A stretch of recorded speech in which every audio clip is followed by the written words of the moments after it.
माननीय मंत्री श्री चिराग पासवान जी।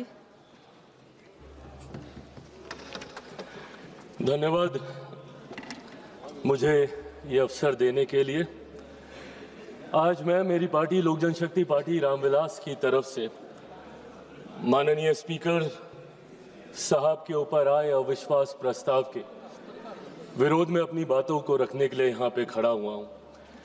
आज जब मैं अपनी बातों को यहाँ पे दर्ज करा रहा हूँ, मुझे अफसोस इस बात का होता है कि आज हमारा विपक्ष इतना मुद्दाहीन हो गया है कि आज उन्हें सदन में लाने के लिए एक अविश्वास प्रस्ताव, वो भी स्पीकर साहब के खिलाफ, इन तमाम मुद्दों में, सरकार की तमाम गतिविधियों में, तमाम कार्रवाइयों में अगर उन्हें सबसे ज्यादा महत्वपूर्ण कुछ लगा तो वो इसको लेकर आए। ये अपने में दर्शाता है कि अब विपक्ष के पास या तो कोई मुद्दा बचा नहीं, और हकीकत इसमें यह भी है कि सरकार की जो भूमिका रही है पिछले 11 सालों में, मेरे प्रधानमंत्री नरेंद्र मोदी जी के नेतृत्व में जिस तरीके से सरकार की उपलब्धियां रही हैं, नीतियां रही हैं, शायद उन्होंने कभी विपक्ष को ये मौका दिया भी नहीं। पर आज जब हम लोग इस अविश्वास प्रस्ताव की बात कर रहे हैं, स्पीकर व्यक्ति विशेष नहीं होता, चेयर होता है, और इस चेयर का सम्मान हम सब करते हैं, हम सबको करना चाहिए। ये चेयर किस आधार पर काम करती है? संविधान के आधार पर। संविधान के आधार पर भारत की संसद, हमारा देश एकमात्र आधार पर चलता है। मेरे प्रधानमंत्री ने अपने शब्दों में इस बात को कहा कि देश चलेगा तो सिर्फ और सिर्फ संविधान के आधार पर चलेगा। मैं संविधान की ये कितना ये सम्मान करते हैं, क्योंकि कई बार कांग्रेस के तमाम नेता अपनी जेब में संविधान की किताब को लेकर घूमते हैं, अलग अलग मंच पे उसको लहराने का काम करते हैं। संविधान का सम्मान आप कितना करते हैं उसकी चर्चा मैं बाद में करूंगा, पर संविधान के रचयिता, उनका इन्होंने कितना सम्मान किया इसका भी जिक्र आज होना जरूरी है, क्योंकि आज उन्हीं के बनाए हुए संविधान के आधार पर इस शेर का हम लोग सम्मान करते हैं। डॉक्टर बाबा साहेब भीमराव अंबेडकर। मैं पूछना चाहता हूं कांग्रेस विपक्ष के नेता और दलों से जो इनका समर्थन करते हैं, बताइए मुझे डॉक्टर बाबा साहेब भीमराव अंबेडकर का क्या सम्मान किया इन्होंने?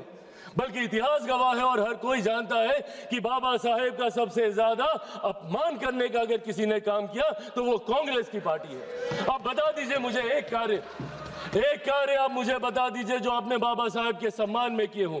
लगभग 4 दशक से ज्यादा भारत को स्वतंत्र हुए हो गए थे, पर उसके बावजूद बाबा साहेब की एक भी प्रतिमा, मैं फर्स्ट टाइम मेंबर पार्लियामेंट जब 2014 में बन के आया था, मुझे आश्चर्य होता था ये सोचकर कि एक ऐसा सदन जो संविधान के आधार पर चलता है और उसी संविधान के रचयिता की एक तस्वीर तक भारत की संसद में नहीं है। बताइए क्यों नहीं कांग्रेस पार्टी ने उनकी प्रतिमा लगाई? आज संविधान के सम्मान की बात करते हैं, क्यों 4 दशक तक 89 से पहले 89 में जब वीपी सिंह जी की सरकार थी, जिसका समर्थन भारतीय जनता पार्टी कर रही थी, जिस सरकार में मेरे नेता, मेरे पिता आदरणीय रामविलास पासवान जी श्रम एवं कल्याण मंत्री थे, उस सरकार में पहली बार बाबा साहेब का तैल चित्र भारत के सेंट्रल हॉल में लगाने का काम किया, जिसको आज हम लोग संविधान सदन बोलते हैं। और तकलीफ इस बात की कि उस वक्त तक एक दल नहीं, एक परिवार के 3-3 सदस्यों की प्रतिमा उस सदन में लगी हुई थी, पर बाबा साहब की प्रतिमा इन लोगों ने लगाना जरूरी नहीं समझा। आज हम लोग जब गर्व से बोलते हैं, फख्र से बोलते हैं, भारत रत्न डॉक्टर बाबा साहेब भीमराव अंबेडकर, भारत रत्न की उपाधि इनको उस सरकार में देने का काम किया। उनके जन्म दिवस पर 14 अप्रैल को छुट्टी की घोषणा करने का काम उस वीपी सिंह जी की सरकार में किया गया। और ये लोग बात करेंगे संविधान की। जब आप संविधान के रचयिता का सम्मान नहीं कर सकते तो उस संविधान का क्या सम्मान करेंगे? ये सवाल आपसे पूछना बनता है। और संविधान को पॉकेट में लेके घूमते हैं आप लोग। पॉकेट में लेके घूमने की चीज है हमारा संविधान, अलग अलग मंचों पे लहराने की चीज है हमारा संविधान। एक प्रसंग महोदय आपकी इजाजत से मैं देना चाहूंगा। 2020 में किसी कारणवश मैं अकेले चुनाव लड़ रहा था बिहार विधानसभा का, और उस वक्त मुझे चुनाव प्रचार के दौरान, क्योंकि मैं गठबंधन से अलग था, तो ऐसे ही विपक्षी दल जितने बिहार के हैं, मुझे कहा जाता था कि मैं अपने चुनाव प्रचार में मेरे प्रधानमंत्री की तस्वीर का इस्तेमाल नहीं करूंगा। उस वक्त मैंने कहा था कि मुझे मेरे प्रधानमंत्री की तस्वीर बैनर पोस्टर होर्डिंग पे लगाने की जरूरत नहीं है, प्रधानमंत्री मेरे दिल में बसते हैं, जरूरत पड़ेगी तो दिल चीर के दिखाऊंगा। और ये है संविधान हमारा, इस लोकतंत्र के मंदिर की आत्मा है संविधान, हमारे देश की रीढ़ है संविधान, 140 करोड़ लोगों का स्वाभिमान है संविधान। कैसे संविधान को आप अलग अलग मंच पे लहराते हैं, उसकी किताब को ये लोग जेब में लेके घूमने का काम करते हैं, और संविधान का सम्मान with all due respect Congress बताएगी, जिन्होंने 1975 में देश में इमरजेंसी लगाकर सही मायनों में संविधान की हत्या करने का काम किया। आज ये संविधान का पाठ हमें यहाँ पे सिखाने आए हैं। और अगर आप संविधान की बात अगर आप करते हैं तो संविधान सिर्फ अधिकारों की बात नहीं करता, जिम्मेदारियों की भी बात करता है। राइट्स एंड ड्यूटीज को पैरेलली लेकर चलने का काम संविधान करने का काम करता है। यहाँ पे आपको अपने राइट्स याद रहते हैं, आप अपने हकों की बात करते हैं, बोलने का अधिकार, बोलने का अधिकार, बोलने का अधिकार, बोलने का अधिकार। देश विरोधी ताकतों की आवाज बनना कतई नहीं हो सकता, उसे कभी नहीं स्वीकार किया जा सकता। आप बोलने की आजादी की बात करते हैं, अपनी जिम्मेदारियों का भी तो एहसास कीजिए। कितनी बार आपने इस सदन का मंच का इस्तेमाल किया, कीजिए इस्तेमाल, पर सिर्फ एक जिद पे अगर आप अड़ जाएंगे कि मैं बोलूंगा तो इस नियम के तहत बोलूंगा, मैं बोलूंगा तो ऐसे बोलूंगा, अब बोलूंगा तब बोलूंगा। क्या प्रश्नकाल नहीं है मंच बोलने के लिए? क्या शून्यकाल नहीं है मंच बोलने के लिए? क्या अलग अलग डिबेट्स नहीं है मंच बोलने के लिए? आज राष्ट्रपति जी के अभिभाषण पे आए धन्यवाद प्रस्ताव के ऊपर आप रखते जितनी बातों को रखना है, पर सिर्फ एक जिद कि मैं ऐसी बात बोलूंगा जिसकी कोई प्रामाणिकता नहीं है, और उस जिद के चक्कर में आप भी नहीं बोले, किसी को नहीं बोलने दिया। यहाँ सपा, टीएमसी जो भी लोग यहाँ पे मौजूद हैं, इन लोगों का भी समय पूरा खाने का काम सिर्फ एक व्यक्ति और उनकी उस जिद ने, और उस जिद की वजह से आपके खुद अपने दल के नेता कितना सफर कर रहे हैं। मैं खुद, मेरे दल में 3 first timer member of parliaments हैं। मैं चाहता हूं कि उन्हें ज्यादा से ज्यादा मौका मिले। आपकी पार्टी में कितने फर्स्ट टाइमर्स होंगे, सपा में कितने होंगे, टीएमसी में कितने होंगे? सदन चलेगा तब तो बोलने का मौका मिलेगा। और कितने मौके मिलते हैं भाई, बाकियों को तो फिर भी समय मिल जाता है।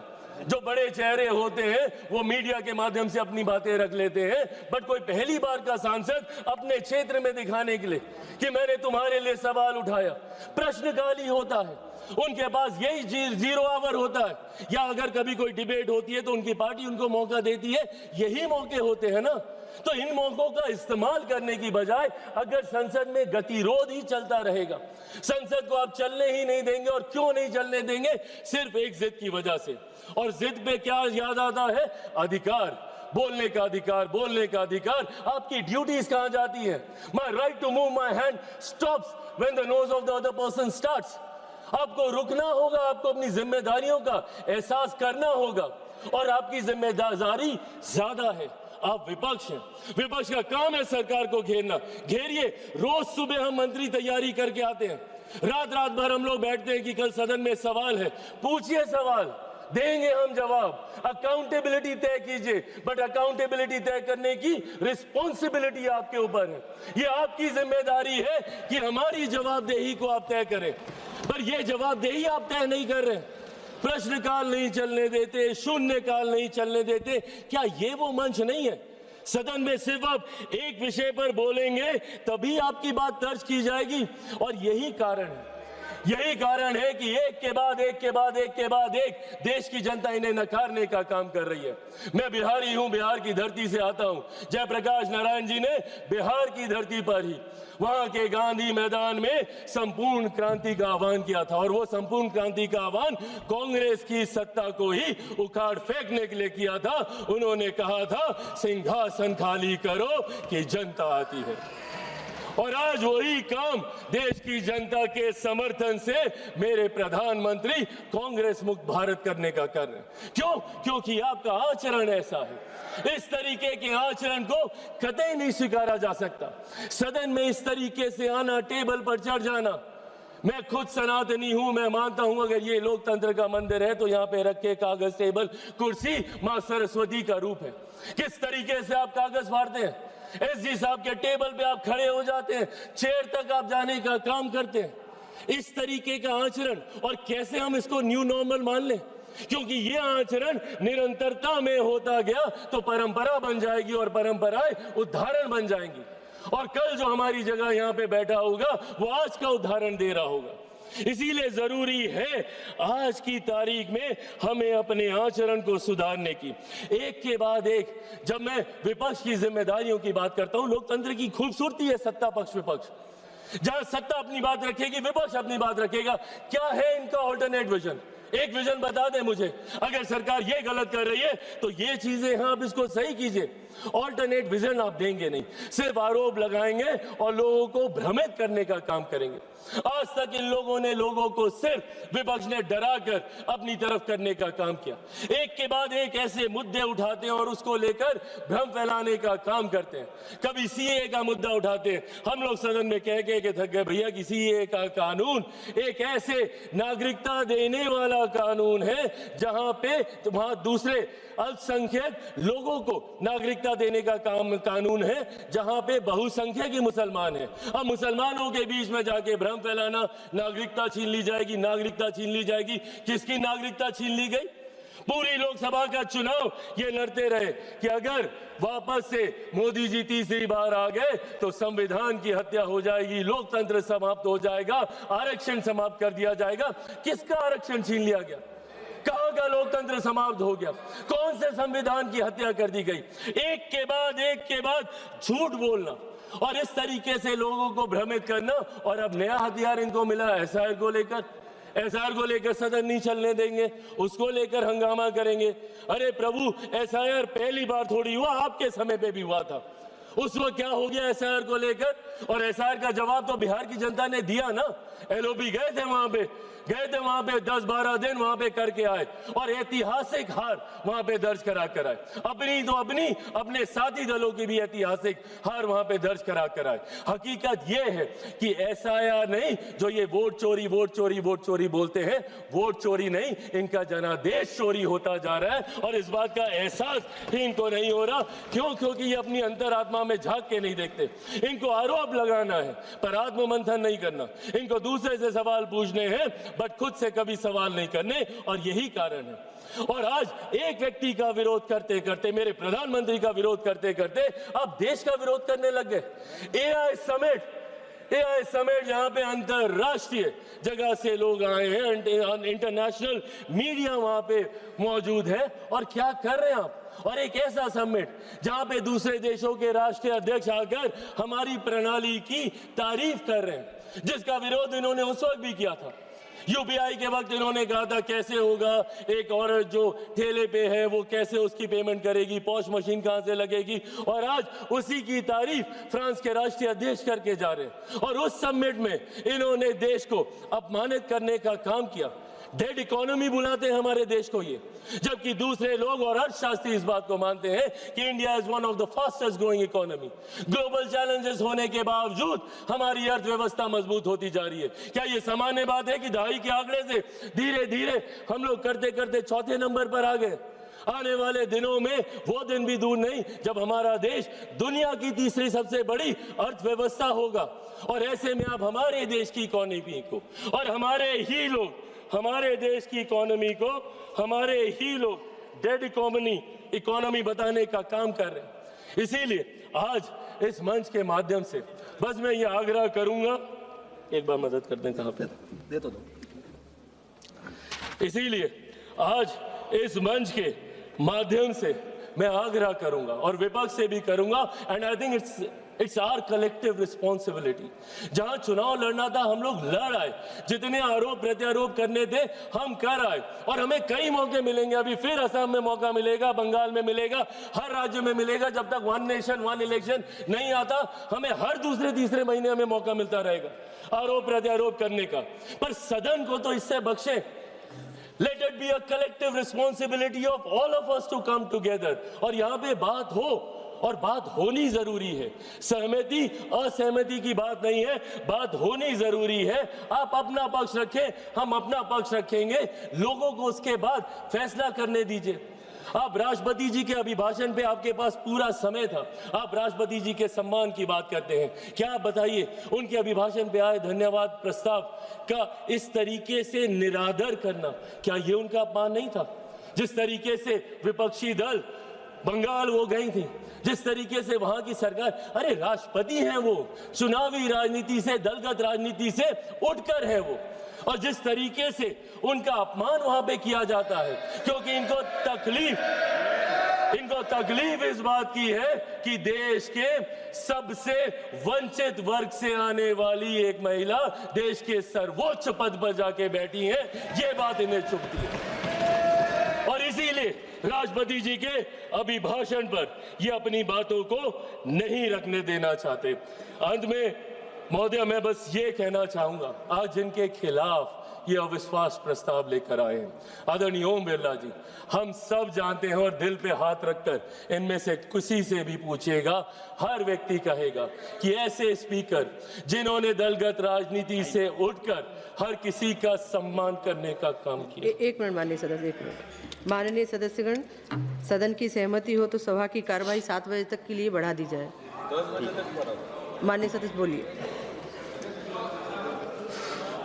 आदरणीय ओम बिरला जी, हम सब जानते हैं कि उनका व्यक्तित्व कैसा है, कितनी समावेशी सोच वाले हैं।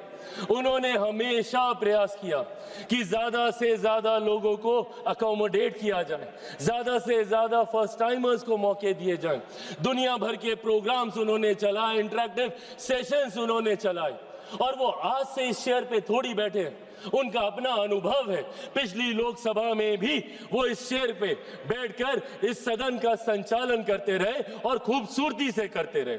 और किसी से भी पूछेगा, हर कोई मानेगा कि कतई उनके आचरण में, उनके व्यवहार में या उनकी समावेशी सोच में अगर किसी को किसी बात की तकलीफ हो, पर इन लोगों को दिक्कत इसी बात की होती है कि भाई अगर कुर्सी पे बैठा कोई व्यक्ति ऐसे फैसले ले रहा है जो देश हित में है, जो राष्ट्र निर्माण में है, हमारी सरकार ऐसे प्रस्ताव लेकर आ रही है, तो कैसे ये उसका समर्थन कर सकते हैं? आज पूछिए इनको किस बात की तकलीफ है मेरी सरकार से। इस बात की तकलीफ कि आज राष्ट्रीय स्तर पर ही नहीं, अंतर्राष्ट्रीय स्तर पर मेरे प्रधानमंत्री के नेतृत्व में हम लोग हर सेक्टर में आगे बढ़ने का हम लोग काम कर रहे हैं। किस बात की तकलीफ है? मैंने बाबा साहेब का जिक्र किया। जब मैं इनसे सवाल पूछता हूं कि आपने क्या किया, हमारी सरकार ने प्रधानमंत्री जी के नेतृत्व में बाबा साहेब से जुड़े हुए जितने 5 स्थल थे, भले मऊ में उनकी जन्मभूमि हो या दिल्ली में जहां पे उनका निवास था, या चैत्य भूमि हो या दीक्षा भूमि हो, या लंदन में जहां पे उन्होंने उच्च शिक्षा हासिल की, उन तमाम जगहों को तीर्थ स्थल के तौर पर हम लोगों ने विकसित करने का काम किया। अलग अलग योजनाओं के माध्यम से गरीबों को मुख्य धारा के साथ जोड़ने का काम किया। पिछले 11 साल में 25 करोड़ लोगों को हम लोगों ने गरीबी रेखा से बाहर निकालने का काम किया। देश की एक बड़ी आबादी को घर घर राशन पहुंचाने का काम किया ताकि उनके हाथ में ज्यादा पैसे बच सके। उनकी प्रति व्यक्ति आय को बढ़ाने का हमने काम किया। एक के बाद एक ऐसे फैसले मेरे प्रधानमंत्री के नेतृत्व में लिए गए, जिसकी वजह से आज हमारा देश वैश्विक चुनौतियों के बावजूद एक स्थिर व्यवस्था है, एक स्थिर अर्थव्यवस्था है, और धीरे धीरे ये बढ़ती जा रही है। और आज मैं पुनः यह आग्रह करूंगा, अगर इसके बाद भी शिकायत है, तकलीफ है, तो ये मंच उसी के लिए है। आए हम सब मिलकर इस मंच का इस्तेमाल करें, ज्यादा से ज्यादा समय यहाँ पे काम होने दें। मेरे नेता, मेरे पिता निरंतरता में लंबे